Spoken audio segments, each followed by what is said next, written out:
What was the most surprising thing about building a life that you actually feel like you enjoy? We lose a lot of stuff. Relationships, marriage, relationships with kids, jobs, friends, all these things, ourselves, right? I don't need all those things back to enjoy my life. Out of touch I was with my expectations of what actually made a meaningful, worthwhile life for me, and my definitions and my expectations. In my recovery, we're talking about emotional sobriety, like, for the most part, but that still means everything to me. So yeah, staying connected and just the power of being connected to other people. For me, I realized that building a life that I enjoy is not actually about big things at all. It's about all of these tiny, little, simple, beautiful things that I bring into my life that make it feel full and special, that I look forward to, and that brighten different parts of my days. When someone told me I was responsible for everything that happened in my life, I wanted to punch them. Of course. Anyways, And it sucks that they were right and I was wrong. I am responsible for everything that happens to me and for me in my life. And I get to take the good and I get to take the bad, and I get to have a choice about what I want to do with it. Welcome to No Alcohol Needed, the podcast. You are hanging out at the intersection of emotional wellness, personal growth, and living an alcohol-free life. Here we share everything we've learned and continue to learn about how to be happy, no alcohol needed. Hey, everybody. Welcome to No Alcohol Needed, the podcast. So happy you're here with us today. We're hanging out with Mike and Matt. If you guys don't know Mike and Matt yet, make sure you go to our website at noalcoholneeded.net. If you click on Meet the Voices of No Alcohol Needed, you can meet these guys. You can meet all of the people that we have on the show and get to know them and some of their work and all that good stuff. So make sure you check that out.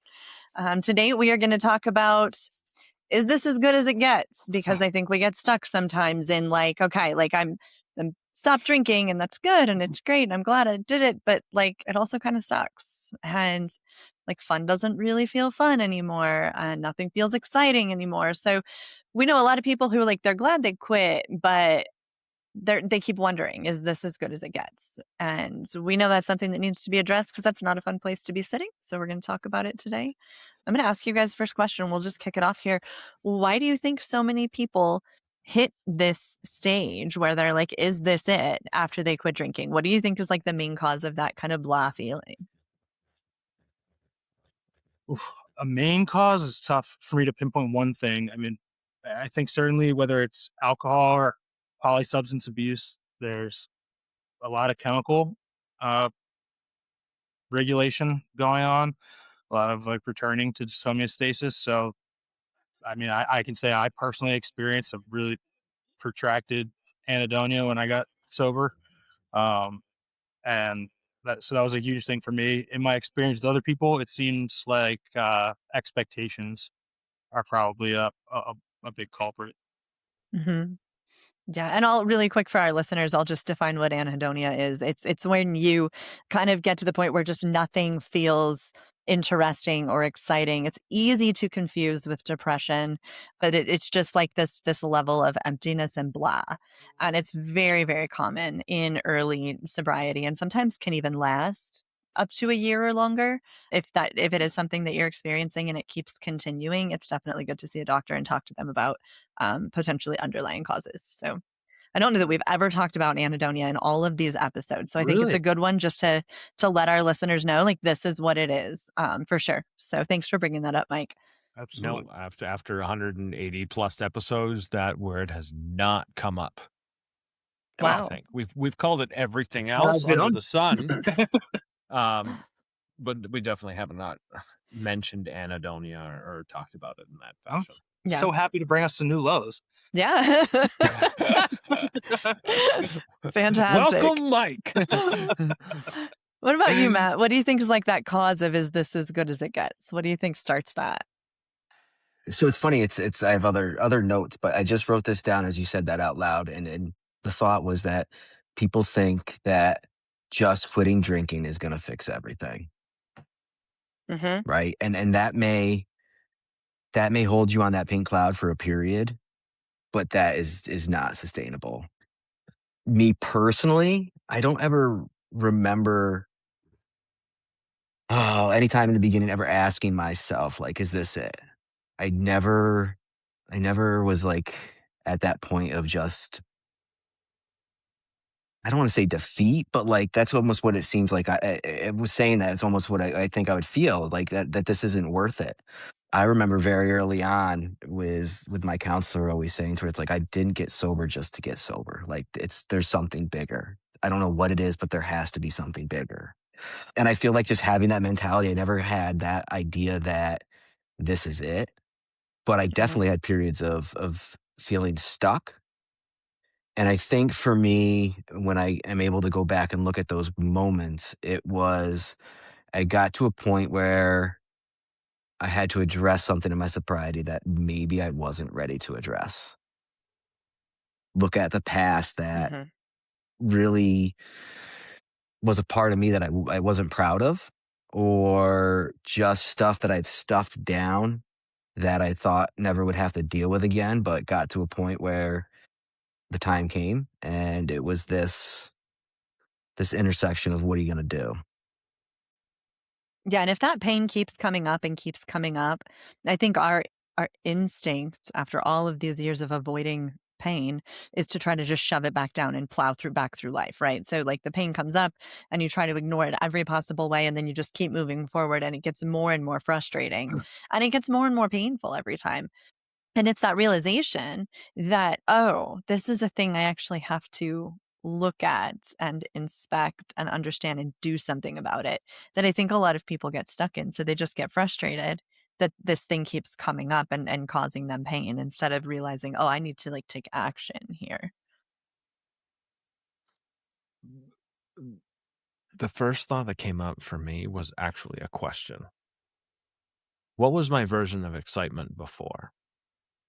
So I had things that were exciting, my versions of excitement, and even if that was looking forward to having another drink, I had that thing to look forward to. I had the excitement, I had the high to look forward to, the drink, like the buzz to look forward to, and that was the excitement. I take that away, and if that was the only thing that was really exciting to me at that time was looking forward to the next thing.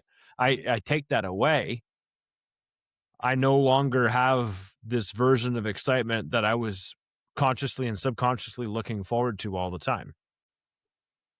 What's left? I remember feeling excited about things, but there was like, you take that away, and then the simple things in life that, I was a couple sheets to the wind to, where I had to like face them or not by just avoiding doing it. And I think that probably caused a lot of the, is this it? It caused me to look at my life in a way that I don't think I really wanted to look at, Mm-hmm. because yes, in some aspects, that was it. Yeah. Like it was what it was. And you got to raw dog it. Like you kind Right. of don't have a choice, because sometimes that is it. I think that's maybe what I was getting at there. Is Mhm. sometimes that is it. And then to Matt's point, what am I going to do about it now if that's not something that is working? Right. Yeah, I think when I reflect on this question, like what is it that causes that disappointment kind of feeling? And Matt said this earlier. It's because you think that when you take out alcohol that that's going to make things feel better, right? So for most of us, alcohol was causing a lot of problems in our life. So the logical solution is if I take alcohol out of my life, I will no longer have problems. Reality is there were problems that existed that made us start drinking alcohol. And so once we take the alcohol out, then we have to look at those original problems and actually start solving them. And I think that's where people get stuck, because logic tells us if I take the problem maker out, then I don't have problems anymore. And it's just not how it actually goes. So it leaves you frustrated and disappointed, and it feels like Mike said, like, or maybe it was Matt that said it, like, is it even worth it, like, to keep doing this and keep fighting for it? And I think that's kind of the dangerous space that some people fall into when they land here in the "is this as good as it gets" thing. So, are there certain parts of your life that you noticed feeling a little bit blah or disappointing or empty or boring when you first stopped drinking? What are some of those different areas of your life that you really noticed it, or that it really stood out for you? Oh, for me, I don't want to keep beating the same drum, because I think this is going to be pretty consistent for me. I really think I was just at a huge biological deficit in terms of having the neural network and having the neurotransmitters in place to uh, experience joy, motivation, to have the desire to participate in activities that would that my brain said, oh, these will give you joy or satisfaction or anything like that. um, so I think I was at a huge deficit there, and that that's kind of a double whammy, because like you said, it's people run into the problem of the misdiagnosing the problem maker, as you called it, right? Like, if I take away the problem maker, okay, well, the problem maker wasn't alcohol or drugs. There's a deeper origin story to whatever Right. has us messed up emotionally, and that was the case for me. And my bandwidth for being able to abstain and also improve at the same time, I mean, that's how I would describe it, as bandwidth, because there's only so much energy I had to really devote to that. Mhm. Definitely. Yeah, and from a physiological perspective, I think that's really important, or like a neurological perspective. Understanding what's happening in your brain helps so much. I Yeah, know, it like, does. that was what put it, like, created this picture of, oh, okay, this is what's happening. Here's where I'm at. It's not going to feel this way forever. So, for people that are listening that don't Fair. entirely understand this, I'm not going to give you an hour long presentation, but essentially what happens is when you experience a craving for alcohol, for a substance, for God, for anything you're addicted to, and you feed that craving, like you give in to the thing that you're wanting, then dopamine floods your brain, and your brain gets used to these floods of dopamine and thinks that that's what it's after. And so then when you take that thing away and you look for like a normal thing that would cause a normal amount of joy or pleasure, say like giving somebody a hug or petting your dog or going for a walk, like those things still create dopamine. Those things still create pleasure and joy, but it's such a normal amount that it feels to your brain like nothing. So where normally going for a walk would actually give you a little bit of a boost in your mood, if your brain is so used to being flooded constantly, it's not even going to register that something pleasurable happened. And the only way, I mean, there are things you can do to speed that up, but really it's just time that has to pass in order for those, receptors to start regulating and start receiving the amounts of dopamine in healthy ways. So that's your like elementary explanation. But know that if you're kind of in a state of blah, especially I would say like the first 90 days of recovery and potentially even like up to the first 6 months to a year, it's really normal Yeah. from a neurological perspective to feel that just flatness. Also, while you're on this topic of just, how the brain operates and functions with after you quit, as opposed to while you're still drinking, I know there's some pretty good literature out there that somebody can also read, Julie, if you want to share some of those books, Mike, as well. Um, Go for it. So our listeners can look at them or look at them, buy them, order them, whatever. Yeah, neurobiology of addiction. I mean, it would be a great place to start. I think really just understanding how behavior is motivated is really important to being able Mhm. to understand any of like the downstream effects that we experience when we become dependent on a substance and then subsequently quit it. Yeah, Julie? definitely. For me, the easiest book to read and get the basic understanding for me was Alcohol Explained by William Porter. It's just explained in a totally understandable way where it gives you the knowledge that you need if you don't want to dig super deep into the scientific side of it. Dopamine Nation is also a great book if you want to understand a little bit more about the actual dopamine and reward system in your brain. What about So, Naked Mind? The Naked Mind. Yeah. yeah. I would. No, That I'm is not curious. my favorite book. Like I wished mine either. Mine I would either. love to But say like, yeah, it's great. I think that it explains a lot of different things. I don't know that I would lean on that one for an explanation of the neurobiology side, but And why maybe I why can't does it fall remember. short, Jen? I haven't read it. I think that it addresses some really important things, and I think it fails to address even more important things. Essentially, it's a conversation about like it's undoing beliefs that we have about alcohol. Like alcohol is fun, and alcohol lets me relax, and alcohol is an important part of being in society, and those are all beliefs that most of us carry. And she does a great job of kind of undoing those, and she presents some facts and some science and stuff. If you've ever read The Easy Way to Quit Drinking by Alan Carr, it's exactly the same book. It's just like a little more upbeat and a little more contemporary. But it's point for point, pretty much exactly the Easy Way book. I think that book just completely misses the entire point of like what we do here, which is there's underlying stuff, there's emotional stuff, Yeah. there's inner work that has to be done in order to actually enjoy a life without alcohol, and none of that gets addressed at all in that book. So it's great for some people to kind of kick off their way of looking at alcohol, but I think that that cannot be the only thing that happens for someone to really start a journey of recovery. Okay, yeah, and I that makes I sense. read that. I was gonna say I read that like maybe 2 months sober. It was so far over my head. You talk about like where your brain is. Like I couldn't connect to it. But I know that a lot of people always talk about the book. That's why I threw it out there Hmm. in that part.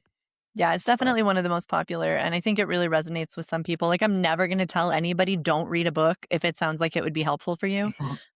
So, by all means, don't take it that way.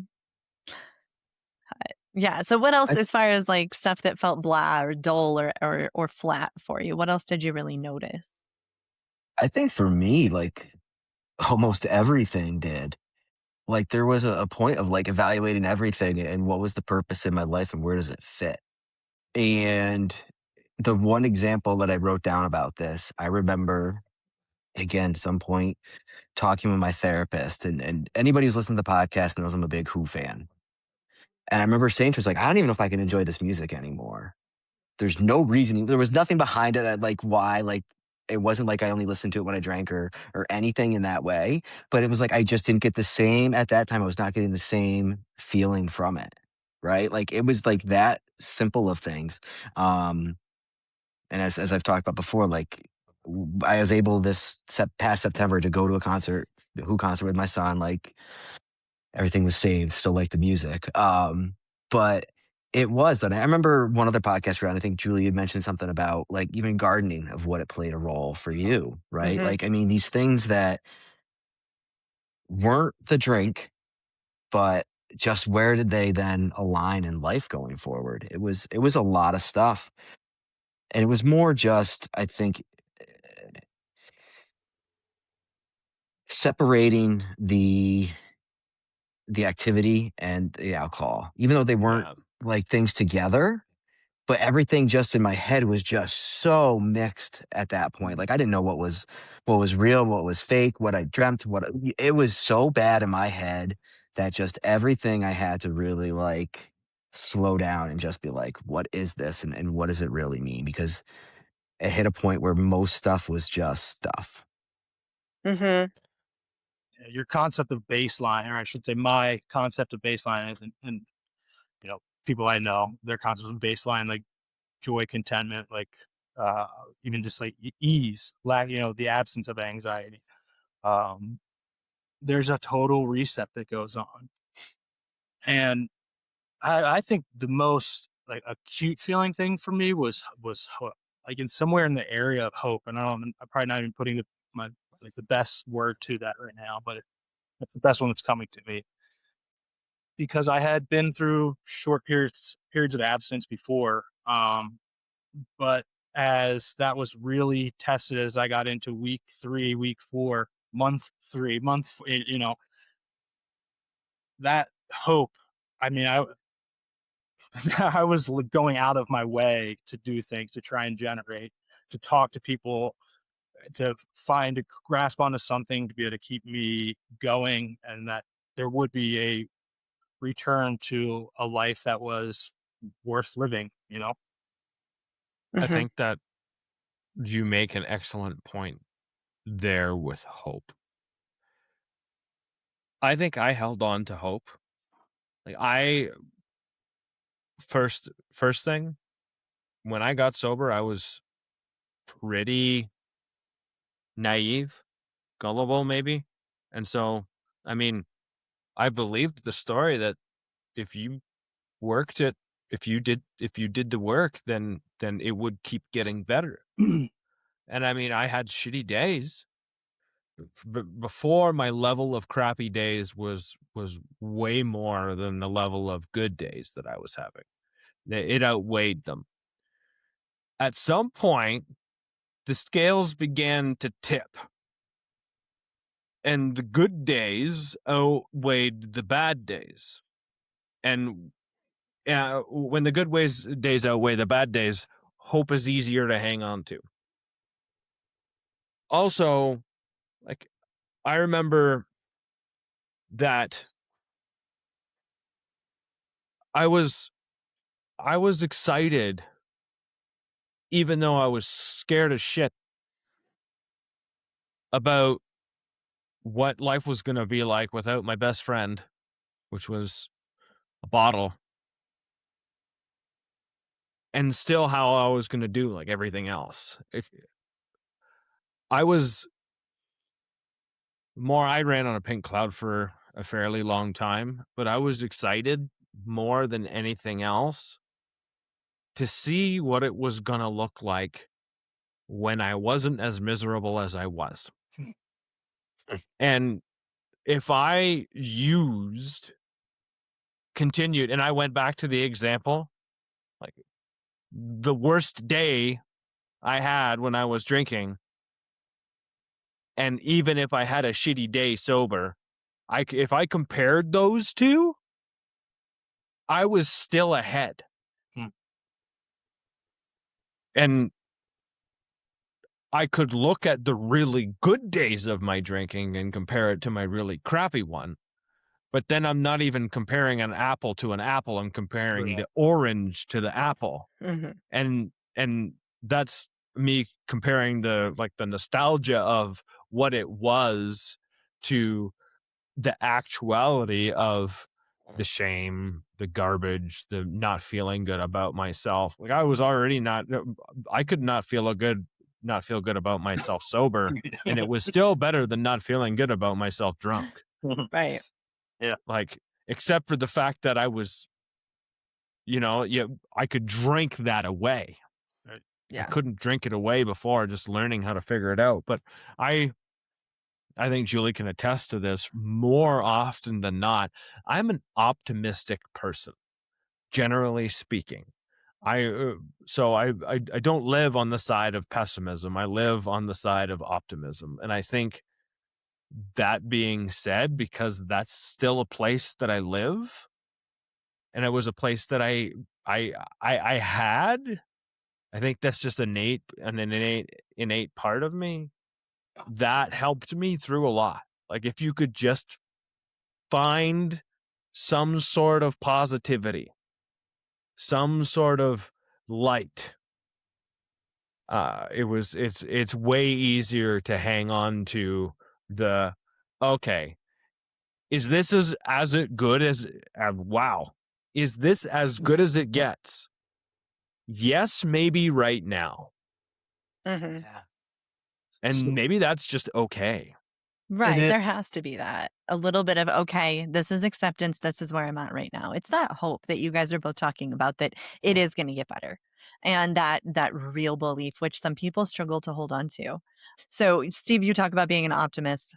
I am naturally a pessimist. Steve will attest Mhm. to such things. Like I am. Facts. That's where my head goes. I learned to work with it, and I've learned how to seek out the positive. But that's generally where I go. So I know for me, especially early on, and even before I stopped drinking, I would have one really bad day, and somehow my brain would be like, life is always horrible. It's never good. It's always terrible. And like, I would believe that. So in that moment of the bad day, I would hardly even be able to remember the fact that I just had 2 good weeks.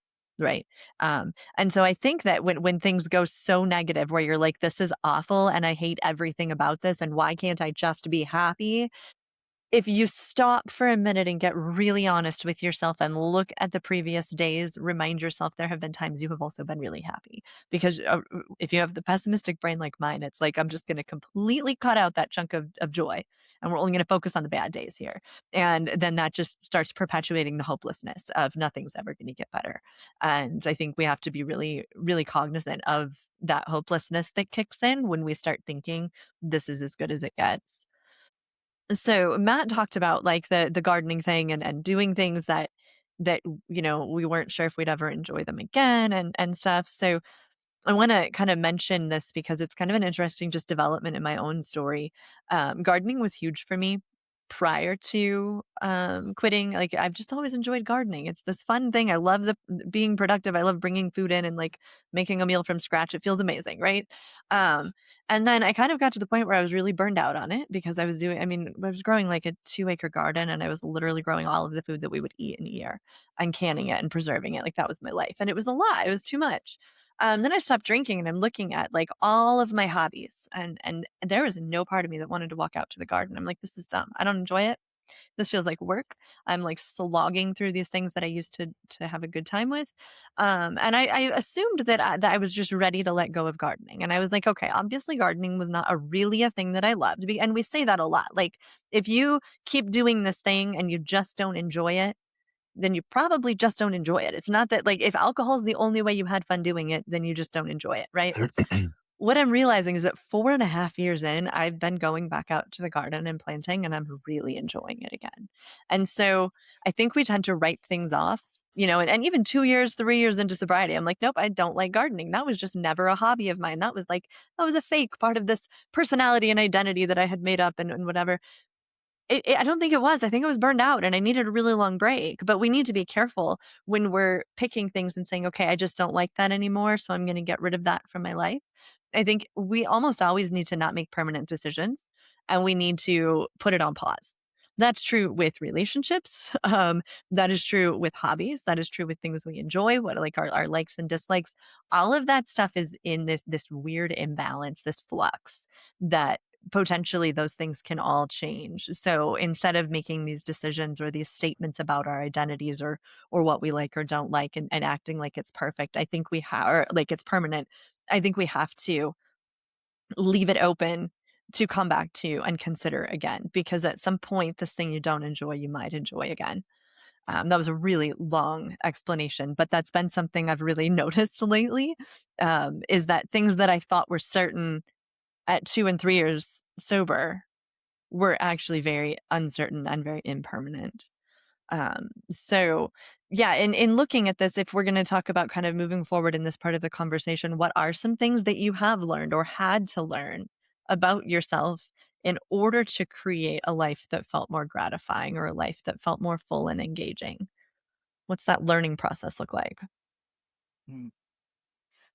For me, I would say, as I've talked about before, my approach to most things is biopsychosocial. If we're talking anything, any kind of malady, really, anything medical, and mental health is obviously medical.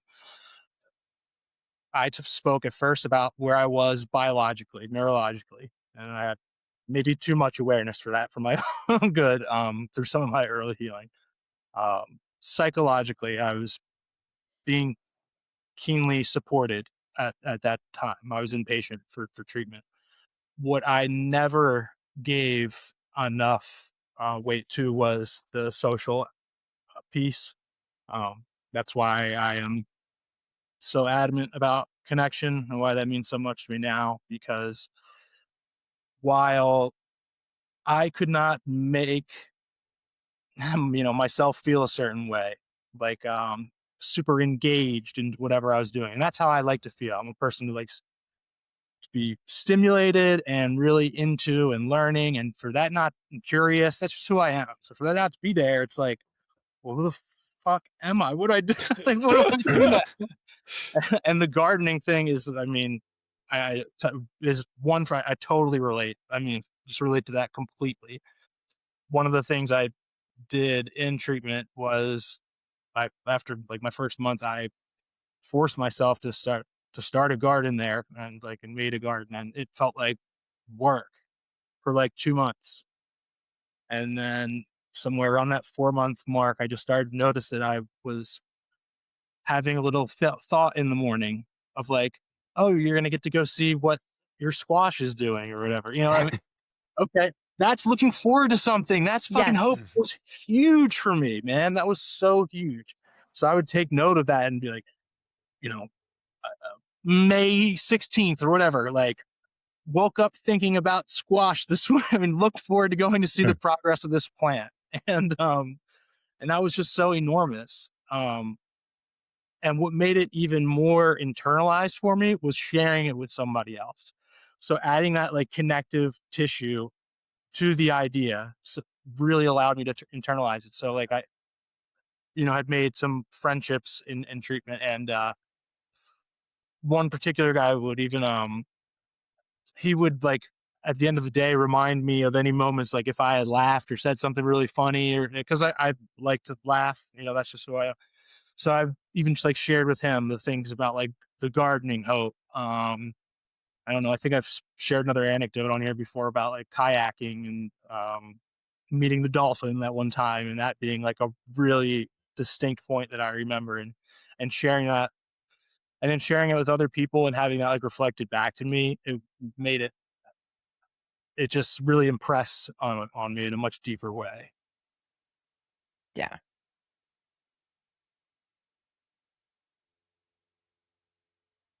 What about you, Matt?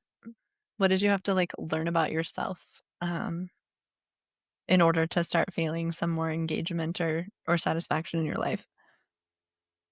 That people don't care about me the way I thought they did. And I say that in a way of, like, I am somebody who notices everything, sees things, remembers a lot of stuff. And that causes a lot of issues for me because I think people think the same way, but they really don't, right? Well, a lot of people are so wrapped up in their own life that they're not paying attention to what shirt I wore 2 days ago, 3 days ago, a week ago, that if I wear it today, am I wearing it too soon? Right? Or if I leave someplace, did they notice that I left? Like all these little like things that I catch and pick up on. Most people don't, like, they don't care about that way. They don't notice those things. But those things I would let dictate so many things that I did or didn't do. And when I understood that, that was a big change for me. I think also for me, though, was realizing that pretty much anything I go through in sobriety, good, bad, somebody else has gone through it, right? There Mhm. is a way to navigate this situation that doesn't involve drinking again. And that's all aspects of life. And I think that's something I really like double down now in like all things, right? Like whatever it may be, I'm not the first, right? I'm not that special, just like I'm not that special where everybody notices everything, right? Like who am I really? Um, that I'm gonna have this unique thing happen just to me and I'm not gonna know how to handle it. And when you can step back, your pessimistic view, optimistic view, and think about it that way and slow everything down, it just makes stuff very easier to navigate for me. That right there is one of my favorite tools, and I don't know that this really goes with our topic, but I'm just gonna reiterate that because I do it all the time. Somebody else has been here before and they have survived it and they've been okay. When my dog died, that's something I leaned on. Other people have been through the loss of a dog that they loved and they're okay on the other side of it. I will be too. Like when my kid moved out, And I was like, okay, this is just a normal part of parenting. Every mother has to go through the same experience and it hurts, and they're also okay on the other side. That is such a valuable tool for going through anything that is difficult and hard. So I think it's worth just mentioning how that can be used for sure. Yep. I kind of have a little bit of a laundry list for this. The first one's self-reflection. And I seriously had to learn this skill. One, because self-reflecting meant I had to see myself and I was scared to do that. And the other one was learning that just that part was okay. I had to see other people do it before I learned that it was okay for me to do it. Like watching someone else be vulnerable in their own self-reflection was like it gave me permission to do the same thing. Asking for freaking help. The simplest thing. This goes, asking for help is a two-part thing. First, it's having the courage to ask for help, and the other one is really being humbled to accept the damn thing. Because that's even harder to do than it is to ask for help. I thought asking for help was the hardest thing to do. Accepting help was even harder. Accepting help meant I didn't know how to do it, and I had to accept that I didn't know how to do it. So the two parts, that's what I had to learn how to do those. I had to learn how to not take all of that crap personally so I could just accept the help and let it be a part of my life instead of something I had to fight against. We all need freaking people in our life. Plain and simple.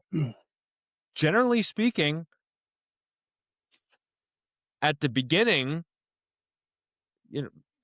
I had people in my life and were like, yes, they're supportive. Yes, they want to see me get better. Yes, whatever. But you can easily say yes and then still not have that be true in a fashion that means connective. Like Mike, you said, like that connective tissue. Somebody can say, yes, I really want you to get better. And then after you get better, it's not good for them. And they still say yes. So there is that paradox, that separation that ends up happening there. But we all need people in our life. We all need good people in our life. And there are actually a ton of those people out there. It just so happens that in my situation, like there were people in my life that just weren't good for me anymore. And so that is a thing I needed to learn and change, accept. I don't know everything.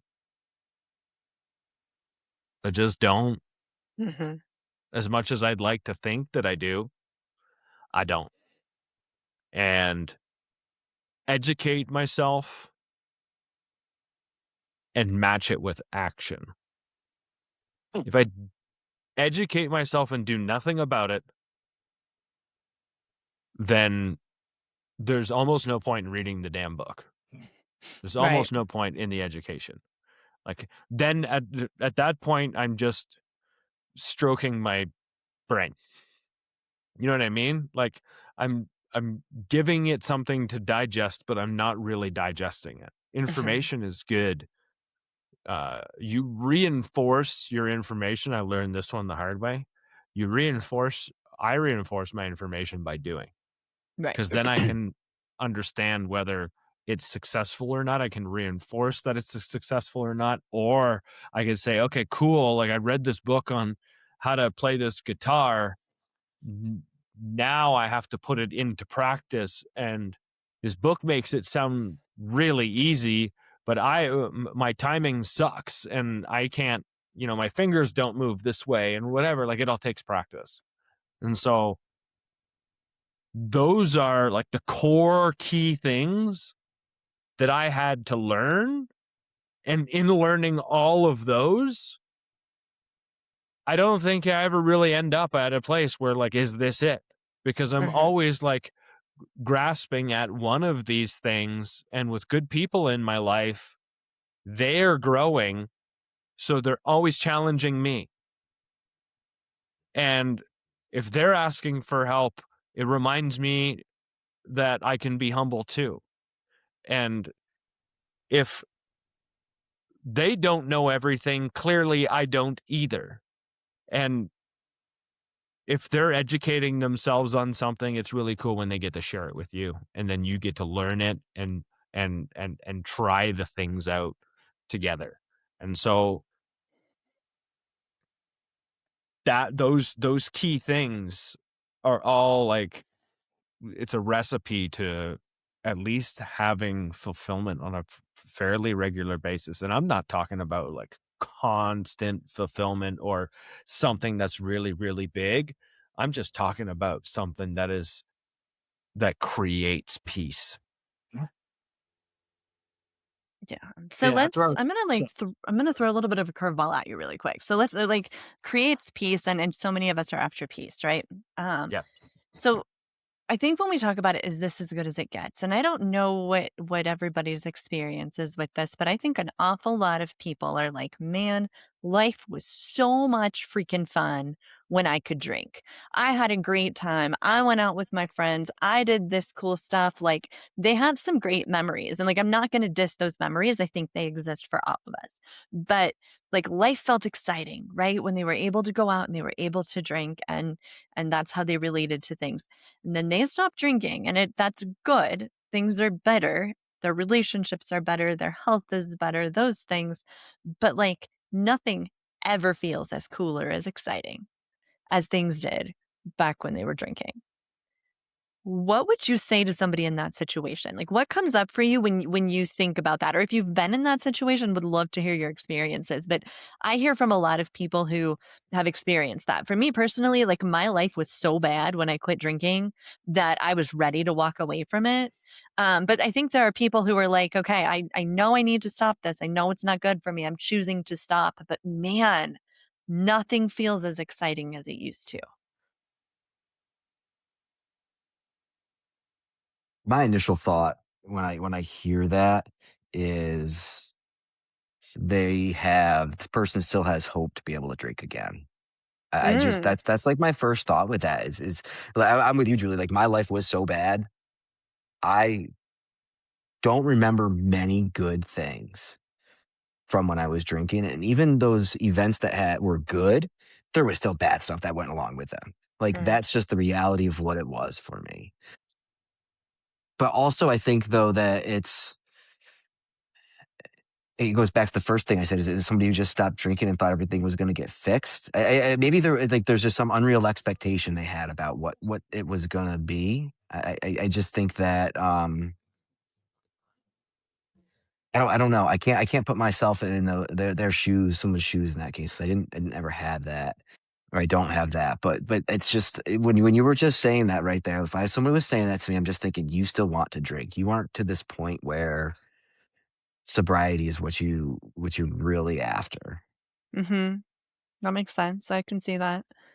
I know Hmm. when I think like I have good memories from when I was drinking. And I Yep. drank not problematically for a solid decade before it became an issue.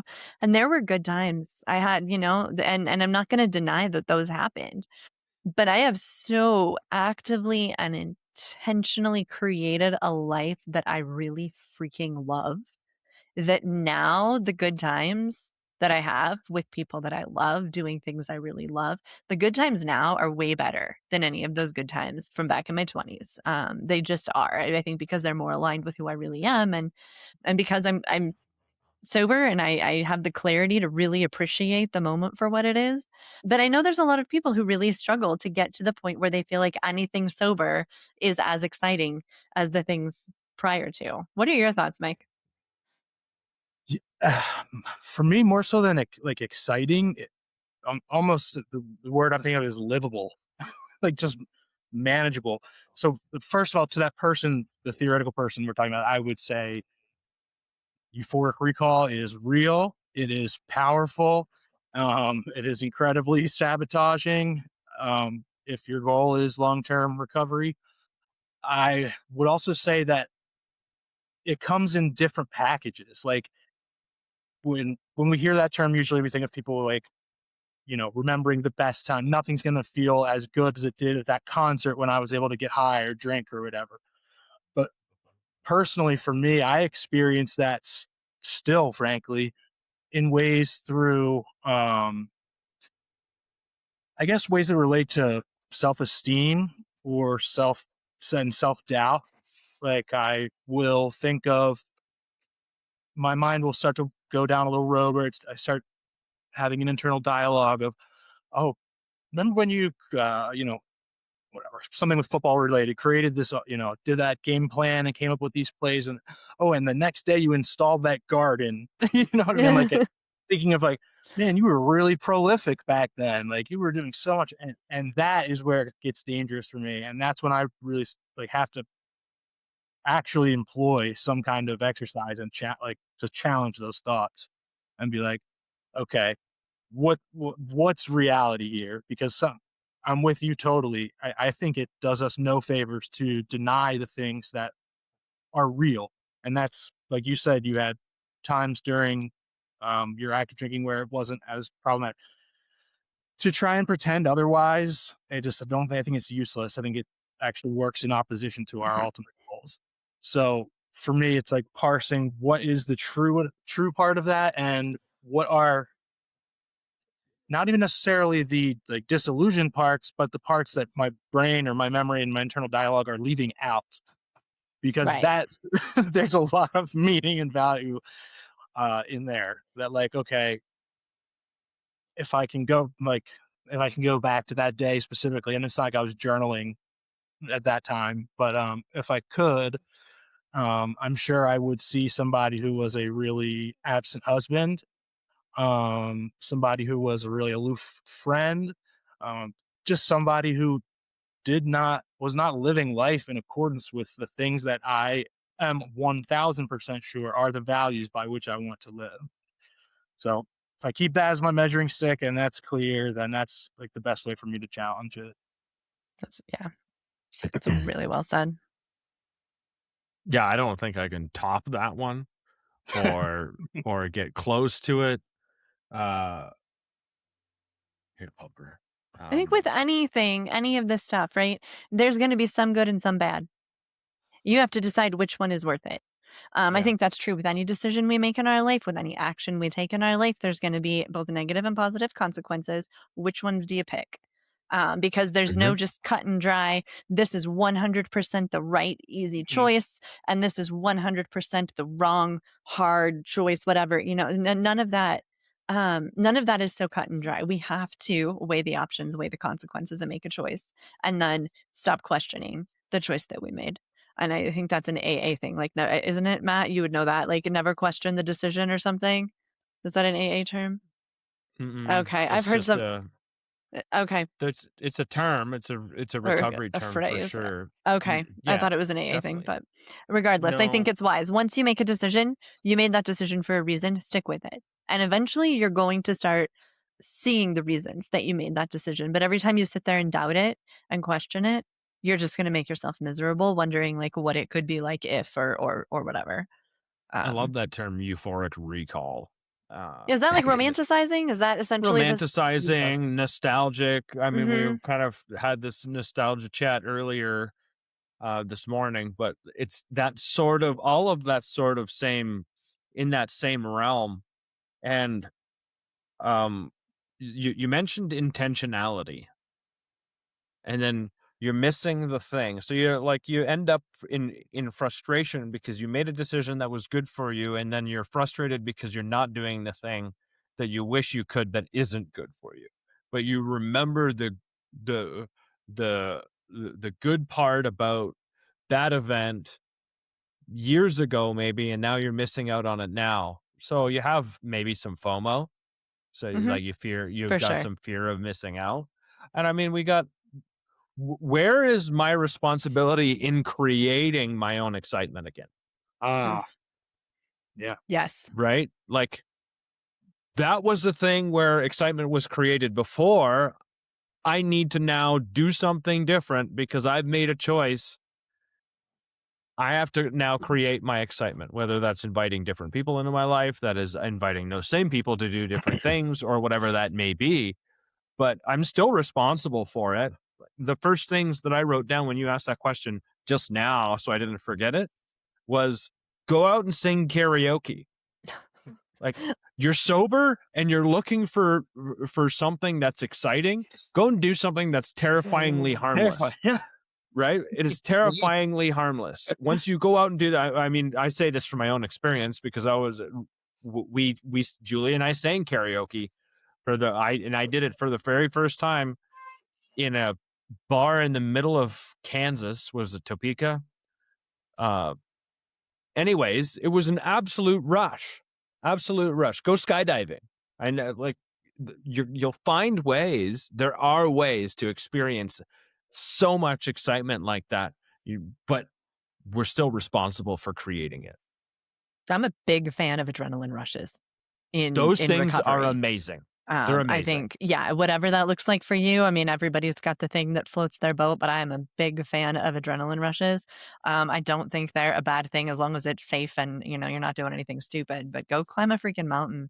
And you'll start experiencing something that feels exciting and you'll experience something that feels like a rush. And maybe you'll never climb another mountain again, but it will activate the excitement in you that you've been missing for so long to remind you it's possible. And you can keep looking for new ways to create that version of excitement.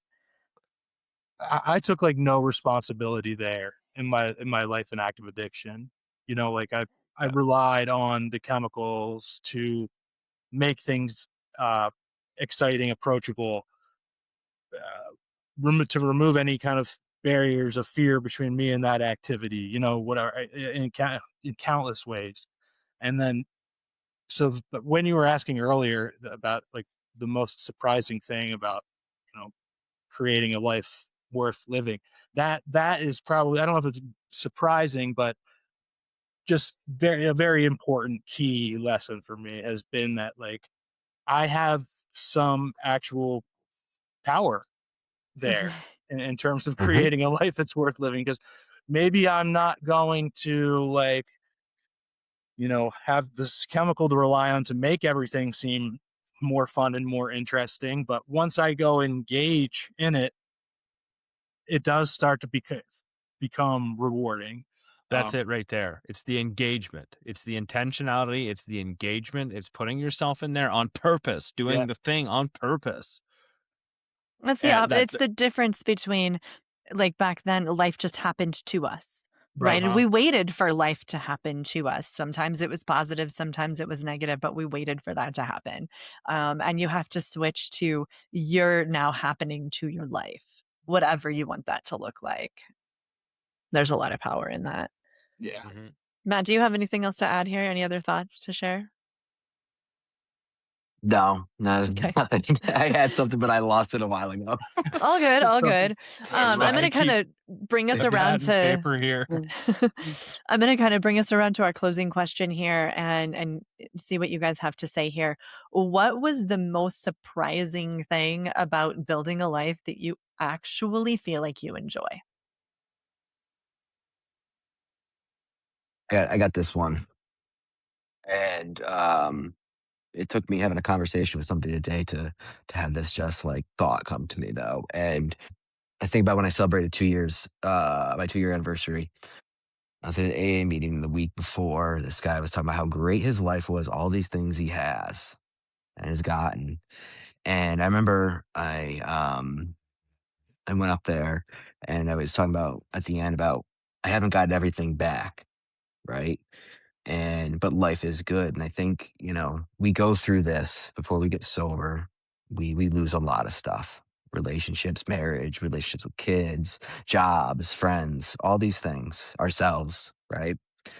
I don't need all those things back to enjoy my life, right? I've learned that some of those things that I thought were a necessity really aren't.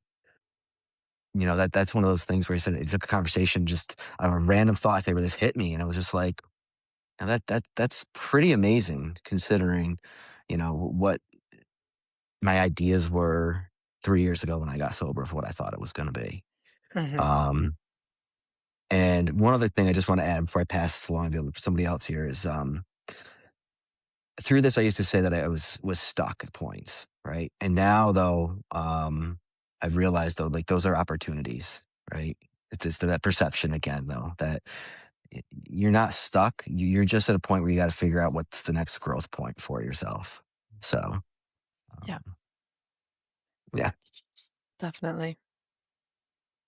For me, most surprising, I guess, would just be how out of touch I was with my expectations of what actually made a meaningful, worthwhile life for me, and my definitions and my expectations. Things that are this is going to sound so obvious, but that means it should be said probably. Like something like isolation. I loved enjoying. I really enjoyed a lot of time alone in working on things that, in which my mind was stimulated and stuff like that, or even engaged with other people, but not connected. You know what I'm saying? So like with them, even working with them, but not necessarily connected in the ways that we've talked about before. Yeah. That has been surprising how stark of a contrast from my previous beliefs. And just a huge wake up call for me that like if I'm isolating, it is a harbinger of bad things generally. And at this point in my recovery, we're talking about emotional sobriety, like for the most part. But that still means everything to me. So yeah, staying connected and just the power of being connected to other people. Mm-hmm. It's huge. I think for me, I realized that building a life that I enjoy is not actually about big things at all. It's about all of these tiny little simple beautiful things that I bring into my life that make it feel full and special, that I look forward to and that brighten different parts of my days. And we think we tend to lean in too much to thinking that we're looking for these big, huge moments of purpose or satisfaction or excitement. And for me, it's all the little things. It's always been the little things. Couple things. Stuff doesn't matter at all. I moved here with almost no stuff, and I had a crap ton of stuff beforehand, and there was more freedom in that than I could have ever really imagined, other than having experienced it myself. And the last one is when someone told me I was responsible for everything that happened in my life, I wanted to punch them. Of course. Anyways, And it sucks that they were right and I was wrong.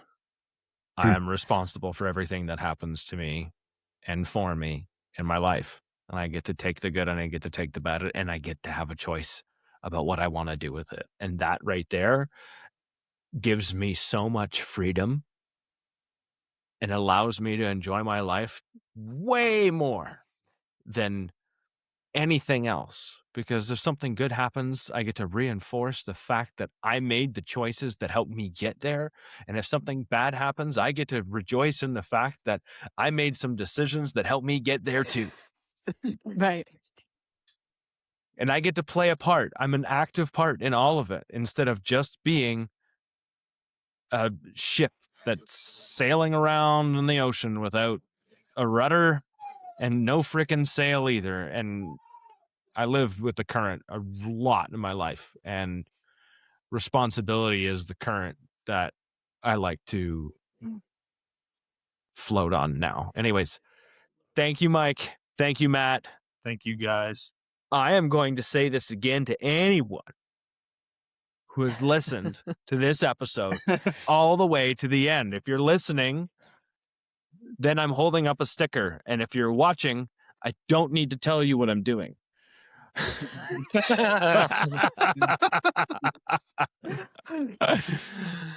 Anyways, leave a review, Apple or Spotify. Then send us a message with a screenshot and we'll email you a sticker. What the heck is wrong with me? You're down. That is not even worth anything. I'll take a picture and send it to you an email. I'll mail you a sticker. We'll mail you a sticker. It'll be great.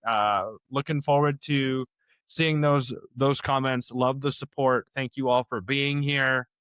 And we'll see you again on our next episode. Thank you, guys. See you Thanks, guys. guys. Thanks for being here. Thanks so much. Thank you.